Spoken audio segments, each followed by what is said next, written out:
அவன் சீக்கிரமா இறங்கி சந்தோஷத்தோட அவரை அழைத்து கொண்டு போனான். அவனுக்கு பயங்கரமான சந்தோஷம்.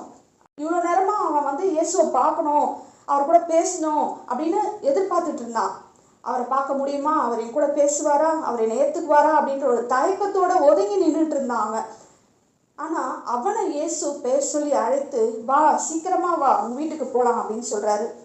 அவனுக்கு அளவில்லாத சந்தோஷத்தோட இயேசுவை கூட்டிட்டு வீட்டுக்கு போறான்.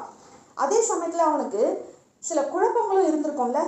இவர் எப்போ என்னை பார்த்தாரு, நான் மரத்துல ஏறினதை யாரும் கவனிக்கலன்னு நினைச்சனே, இவர் எப்போ என்னை கவனிச்சாரு, நான் மரத்து மேல இருக்கிறது இவருக்கு எப்படி தெரியும், அது மட்டும் இல்லை என் பேர் எப்படி இவருக்கு தெரியும் அப்படின்னு சொல்லி அவனுக்குள்ள பல குழப்பங்கள் இருந்திருக்கும். ஆனா அந்த குழப்பத்தை எல்லாம் ஓரமா வச்சுட்டு அதை பத்திலாம் எதுவுமே கேட்காம அவன் வேகமா இயேசுவோட கூட அவன் வீட்டுக்கு சந்தோஷமா போனான்.